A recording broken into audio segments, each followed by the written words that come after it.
Hi guys, welcome back. I know it's been a really long time since I've made a YouTube video.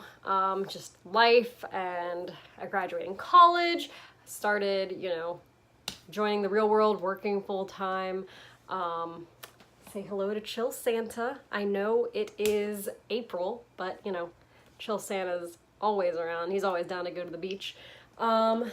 So yeah, I decided I'm gonna get back into the YouTube game and keep talking to you guys about travel because that's what I love the most, is travel. Today I am going to be talking to you guys a little bit about how I can work full-time. Full-time meaning 40 hours a week. I have car payments, car insurance, phone, all that kind of stuff, bills, as you become an adult, you do have that in your life.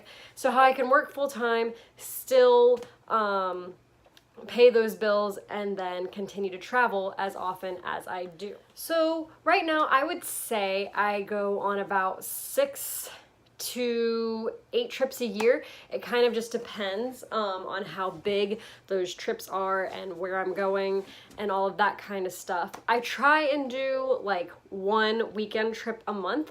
April, I wasn't able to do that because all of our employees took off, so I had to cover for them. During summer, I also won't be traveling a whole lot. I will be traveling a little bit, but not a ton, because for those of you that don't know, I work in the tourism industry.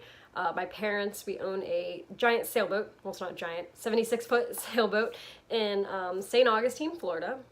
And so we have tourism, or a tourism boat, and so tourists come out and go sailing with us, see St. Augustine from the water, and summer is our busy season. So summer is when I make my money, because I'm not working 40 hours a week, I'm working 50, 60 hours a week.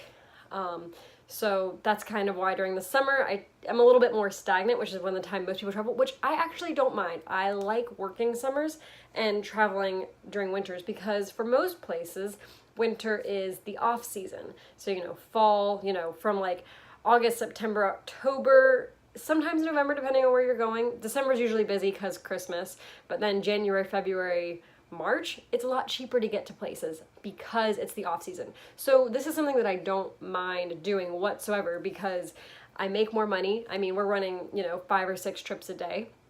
So I'm bringing in all those tips. I'm working a ton of hours, and I'm just, working, saving all my money because I'm not going anywhere. And then when fall comes, I get to just go wherever. Another huge benefit of my job right now, which is why I get to travel, is I make my own schedule.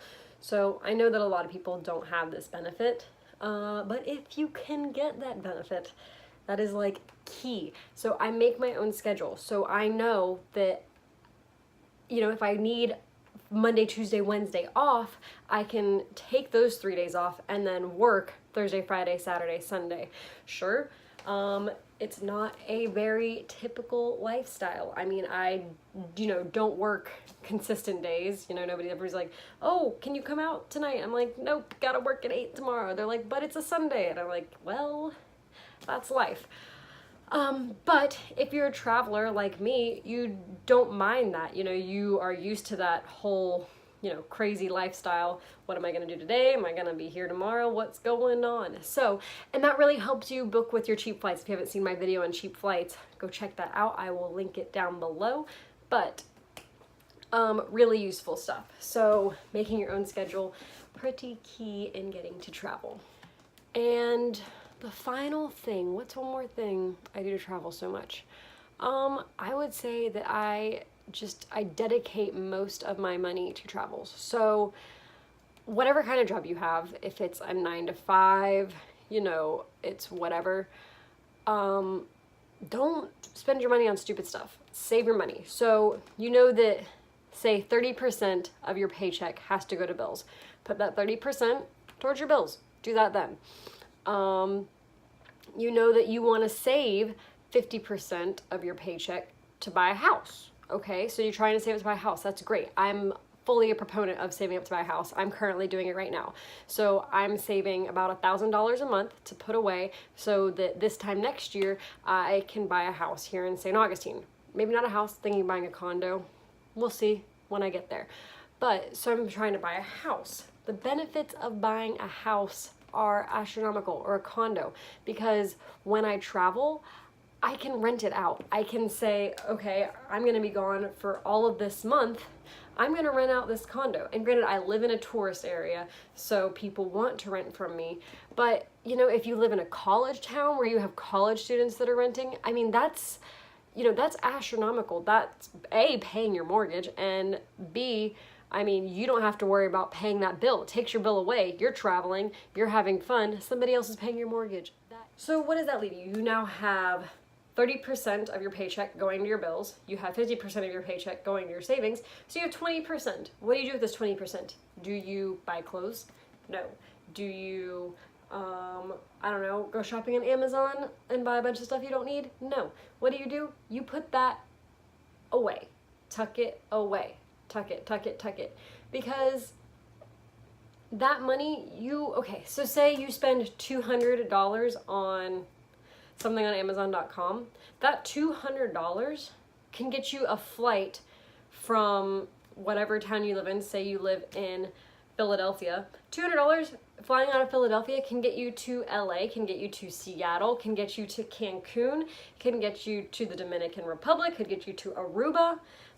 Plenty of places that are right within reach, that are super tropical, that can make you feel like you're living the life of an Instagram model, blogger, social media guru, whatever. It is very possible. You just have to be driven enough to do it. So that's my little lecture for today. I know it's not really like huge. I do have a blog with more specific tips on my website. I will also put that in the link down below, so go ahead and you can go and click on that if you want a more written out, structured list. This is kind of just me venting about how to do that. But yeah, I mean, I think the biggest thing is when it comes to traveling, making your own schedule, saving your money and not buying stupid stuff, and getting cheap flights are, you know, all the key things when it comes to traveling. And also traveling to cheap destinations. I forgot to mention this before, but pick places that are cheap to visit, you know? Like, sure, a flight to Bali might cost you anywhere from $650 to $950, depending on where you live. But once you get there, you can stay in these beautiful homes, you know, like huts on the water and bubble houses and all sorts of things for like 15 to 30 bucks a night. So super cheap. Like, it's easy to eat there, it's easy to get around. I mean, it's a small island, you can hop to other parts of Indonesia. So yeah, maybe you don't get the cheap flight on that one, and yeah, you do have to take a week or two off of work because otherwise it's not really worth it. But if you can, you know, do that, then pick places like that. You know, don't go, maybe if you're on a budget, maybe don't go to London, because London is expensive and you're going to spend a ton of money. Love London, but I never spend more than 3 days there because it's expensive. So yeah, those are 3 things. So remember that. If you have any questions, send me a message, and don't forget to follow me on Instagram at the Boho Traveler. Thanks, you guys.